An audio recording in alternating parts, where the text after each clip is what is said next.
Hello there, welcome to Nerd World Order, and in today's episode we are looking at Aziz Yazdanpanah, the man who dressed as Santa Claus would go on to murder his entire family, first waiting for them to open up the presents before killing them all by gunshot.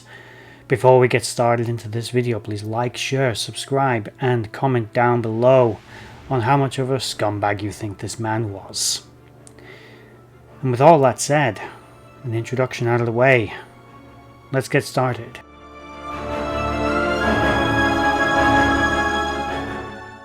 Aziz was a quiet man, described by his neighbors as the perfect neighbor, quiet, neighborly, polite, and seemingly a good father.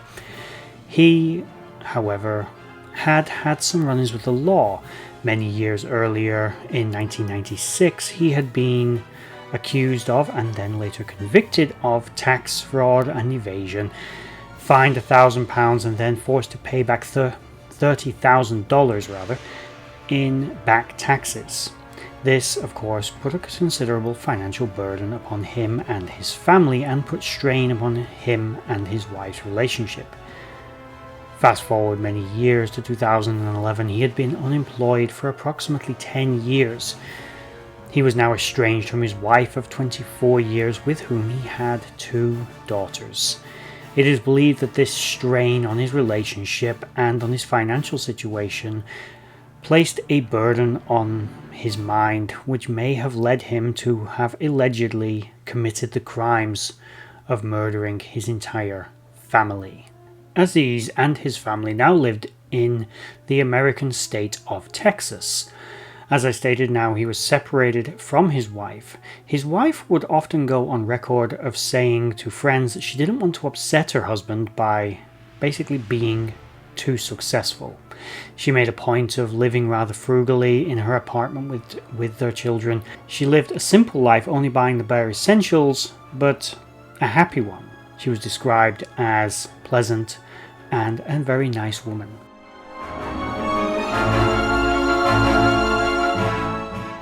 It was stated by a friend of the family that Yazdanpanah's house had recently gone into foreclosure just prior to the separation from his wife. What exactly it was on Christmas Day 2011 that spurred him on to put a Santa suit on, pick up 2 pistols and go over to his estranged wife's apartment is not entirely known. But either way, the chain of events that would follow would end in a family massacre and suicide. A great tragedy for Christmas Day 2011. So we're here. We just got here and my uncle is here too, dressed as Santa. Awesome. One text sent by his niece. Another at 11:15. Now he wants to be all fatherly and win Father of the Year. Those texts were sent by his niece to a friend on the morning of Christmas Day 2011. Exactly what time he arrived at his estranged wife's home is not known. It is known that he stayed long enough for them to open the presents and seemingly dressed up as Santa, trying to make nice with his family and be a father of some description. His wife, Fatima Ramati, and I apologize, I'm going to butcher these pronunciations, I'm not familiar with the names, who was 55, his daughter Nona 19, his son Ali 14, his sister-in-law Zura Ramati 58, and his brother-in-law Mohammed Zure 59, and their daughter Sarah. Now, all of these people were in attendance this particular morning.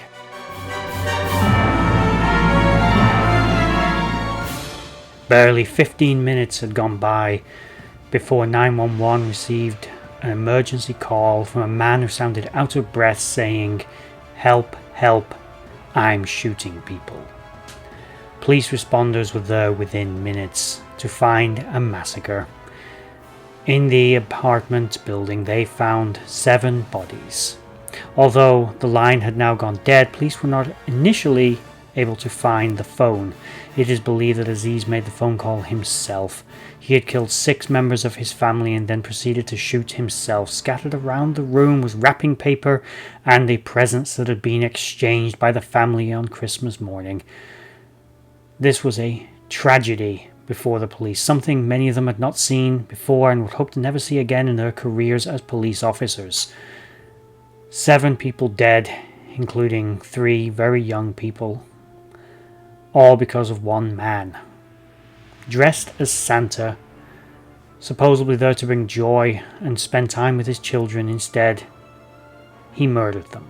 The exact motivations for this crime that he had allegedly, I do remember I have to say allegedly, committed is unknown as it was taken to the grave. The exact events that transpired that morning, aside from a few text messages, are completely unknown. What conversations did they have? What songs did they sing? We'll never know.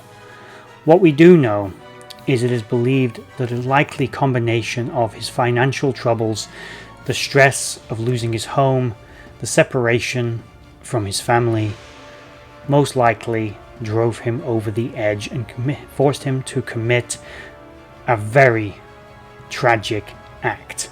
Now, of course, some of you may ask, why would I tell a story like this at Christmas? It's hardly festive. It isn't. It's tragic, it's horrible. The man had no excuse for what he did.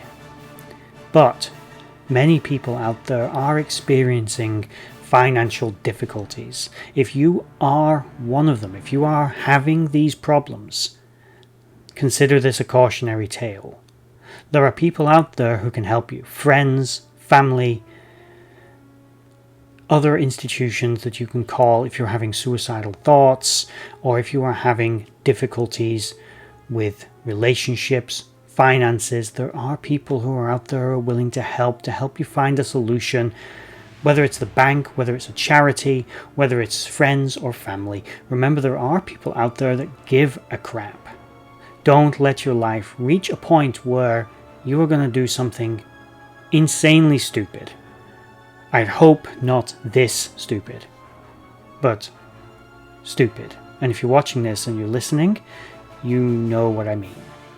So, reach out to those people, find help before it becomes a problem, before someone else on YouTube or some other platform in a few years is telling your story.